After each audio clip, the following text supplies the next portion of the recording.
조합제 TV 시청자 여러분 안녕하십니까? 2019년 7월 21일 오후 5시입니다.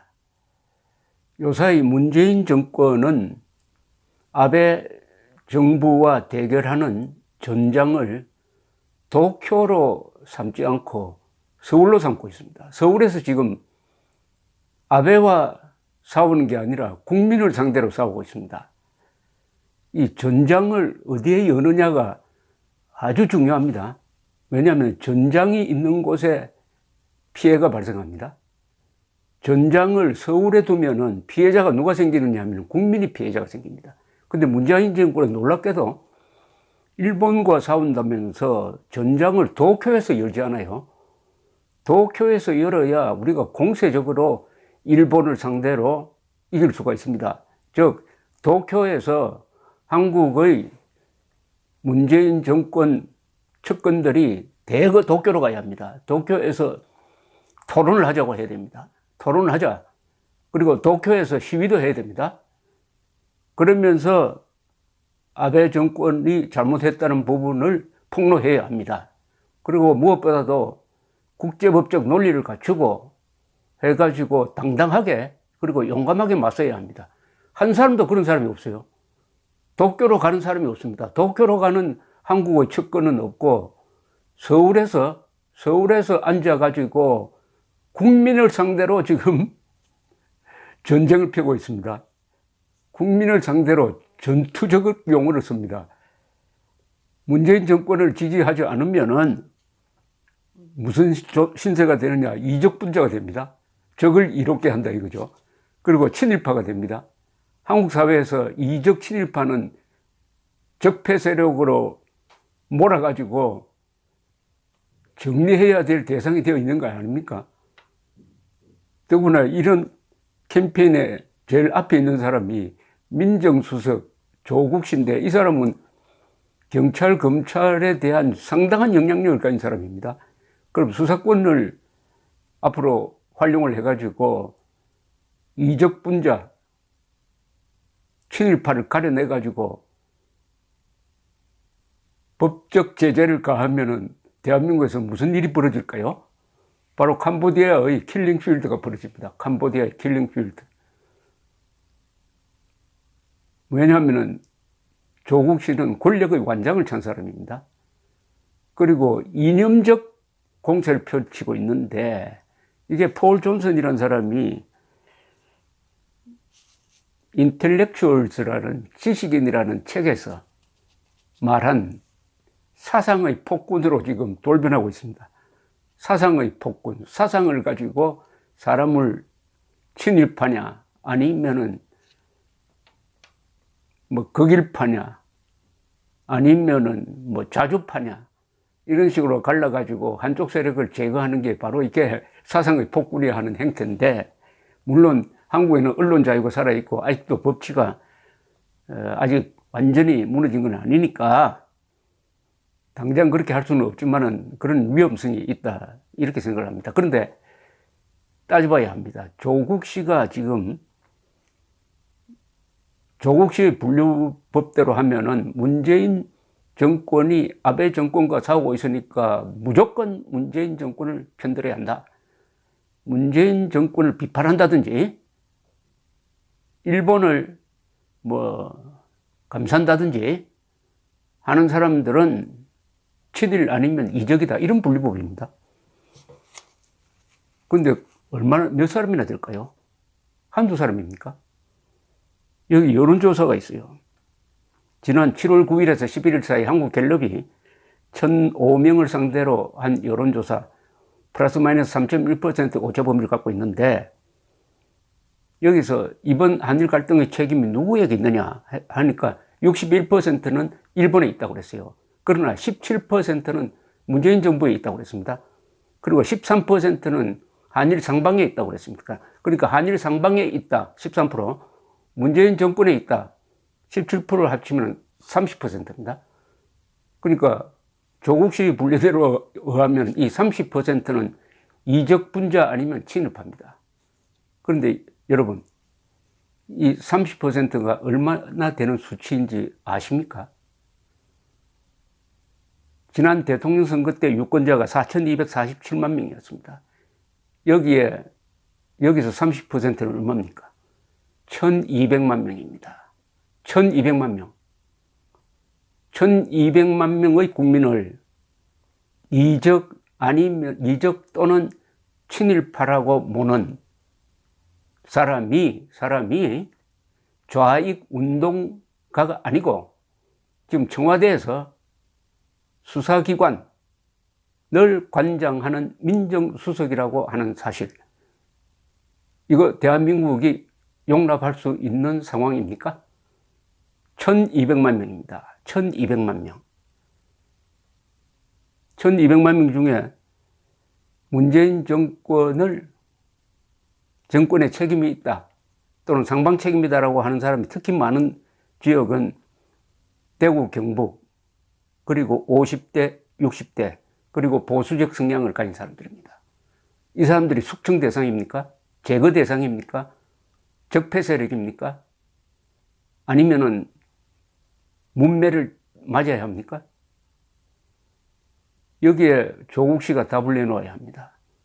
국민 1,200만 명을 사실상 적으로 보는 사람이, 적으로 보는 공무원이 있고, 그 공무원이 청와대에 있다. 청와대에 있다. 소름 끼치는 상황입니다. 소름 끼치는 상황이에요. 국민을 상대로 지금 전쟁을 하고 있습니다. 일본을 상대로 경제전쟁을 하는 게 아니라 일본과는 맞설 실력이 없으니까 난데없이 국민을 분열시켜가지고 협조 안 한다고 해가지고 이적 친일파 이런 말이 가지고 있는 엄청난 의미를 여러분들 잘 아시죠? 이적이면 적을 이롭게 한다는 겁니다. 그런데 일본은 적이 아니에요. 설사 일본을 편든다 하더라도 그것은 적이 아닙니다. 우방국을 편드는 겁니다. 사드 배치를 반대하면서 중국을 편드는 것은 이적입니다. 그거는. 그러나 그때 우리 정부가, 박근혜 정부가 사드 배치에 반대하는 사람은 이적 세력이다, 친중 세력이라고 한 적이 있습니까? 없습니다. 없습니다. 그런데 우방국인 일본을 이해하자, 일본을 편드는 것도 아니죠. 일본도 책임 크고 한국도 책임 크다, 이런 정도 이야기하는 사람을 이적 친일파로 몰고 있습니다. 이적이라는 말이 붙으면은 감옥에 보내야 됩니다. 감옥에 보내는 정도가 아니라 최악의 경우에는 사형까지 시켜야 되는 사람입니다. 그럼 조국 씨는 국민 1,200만 명을 사형이나 무기징역이나 감옥에 보낼 대상으로 지금 생각하고 있다는 것 아닙니까? 그러니까 이런 사람을 사상의 폭군이라고 합니다. 사상의 폭군. 이 머리로서, 관념으로서 친일파 이적분자를 막 만들어내가지고 분류를 합니다. 분류를 해가지고 자기 멋대로 분류를 해요. 그런데 이런 사람이 권력을 행사하는 위치에 있다는 게 소름 끼치는 거죠. 영국의 저술가 폴 존슨이 쓴 지식인들의 아주 흥미로운 내용이 있습니다. 뭐냐? 1975년 4월에 집권을 한 캄보디아의 이 폴포트 정권이 인구의 4분의 1 내지 5분의 1을 죽였습니다. 그런데 이 대학살을 주도한 자들이 바로 지식인들이었어요. 폴 존슨이 이렇게 씁니다. 이 범죄는 더 높은 조직이라 불리는 프랑스어를 할 줄 아는 중산층 지식인 그룹에 의해서 자행되었다. 8명의 지도자 중 5명은 교사, 1명은 대학 교수, 1명은 공무원, 1명은 경제학자였다. 8명이 다 지식인들이었다는 겁니다. 모두가 1950년대에 프랑스에서 공부하였다. 거기서 공산당에 들어갔고 사르트르의 철학적 행동주의와 폭력의 필요성이란 교리를 흡수하였다. 이 집단 살인자들은 사르트르의 이념적 아들들이었다. 이 사르트르라고 하면 한때 60년대 한국의 실존 철학과 더불어 유명했던 사람입니다. 사무엘 존슨은 이 영국 사람입니다. 사르트르가 1960년대의 드골을 나치 같은 사람이라고 비방을 했는데 여기에 대해서 사르트르가 이렇게 썼습니다. 드골이 나치와 싸울 때 사르트르는 파리에서 연극을 쓰고 있었다. 드골이 영국에서 나치와 싸울 때 사르트르는 파리에서 편안하게 연극을 쓰고 있었답니다. 그런 자가 갑자기 양심 있는 지식인으로 돌변을 해가지고 폭력과 대학살을 뒷받침하는 논리를 전개를 했다 이거죠. 한신대 윤평중 교수는 몇 년 전 칼럼에서 이렇게 썼어요. 세계적 명성으로 얻은 부와 영향력을 즐긴 사르트르는 6.25 전쟁을 미국의 사주에 의한 항구의 북침이라고 강변했다. 소련의 조직적 인권 침해를 알고 있었으면서도 소련에는 완벽하게 비판의 자유가 보장되어 있다고 했고, 소련의 강제 수용소를 고발한 망명작가 솔제니친을 시대 착오적 인물로 폄하하였다. 혁명의 완성을 위해서는 반혁명적인 인물을 죽여 없애야 한다고 한 사르트르와 온건한 개혁론을 편 소설가 까뮤의 절교는 불가피했던 것이다. 이 한국 지식인들이 또 좋아하는, 자경적 지식인들이 좋아하는 또 한 사람이 있습니다. 미국의 언어학자 촘스키죠. 촘스키. 이 촘스키는 캄보디아의 집단 학살이 없었다고 부인하던 사람입니다. 그런데 폴 존슨은 촘스키가 어떻게 말을 바꾸느냐 하는 것을 추적을 했습니다. 촘스키는 이렇게 이야기를 합니다. 처음에는 학살 없었다. 캄보디아에 학살 없었다. 그것은 서구 선정기관이 만들어낸 이야기다. 그런데 증거가 나오니까 이런 이야기합니다. 작은 규모의 살인이 있었던 것 같다. 그러나 이는 월남 신드롬을 극복하기 위하여 시니컬한 서구의 인도주의자들이 캄보디아의 고통을 이용한 것이다. 세 번째는 살인은 처음보다 규모가 컸던 것 같다. 그러나 이는 미국의 전쟁 범죄 행위가 캄보디아 농민들을 잔혹하게 탄압한 결과다. 미국에 이제 책임을 넘깁니다. 네 번째, 또 후퇴합니다.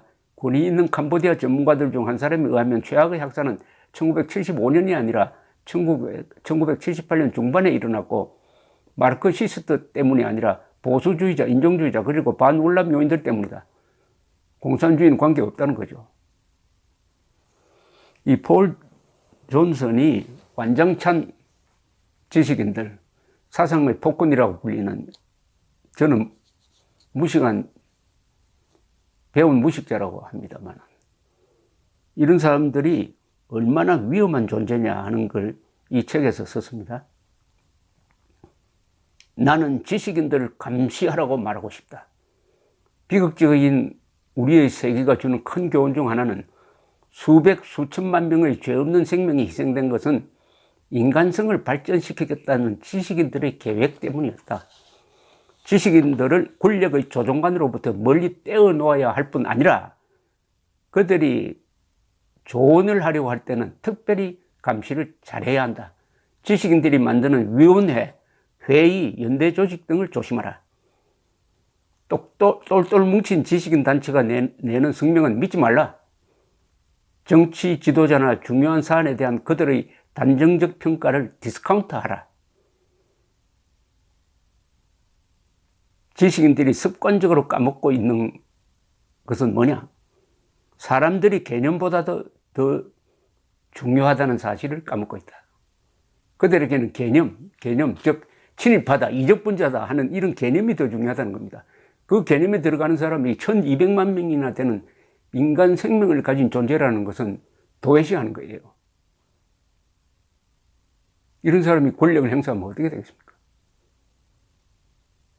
모든 독재자들 중 최악은 심장이 없는 사상의 폭군이었다. 최악의 독재자는 사상이 없는, 심장이 없는 사상의 폭군이다. 인간을 생명체로 보지 않고 인간을 수치로 보고 통계로 보는. 거기에 조국 씨가 끼어들지 않을까 그렇게 생각을 하면서 좀 말조심하기를 바랄 뿐입니다. 감사합니다.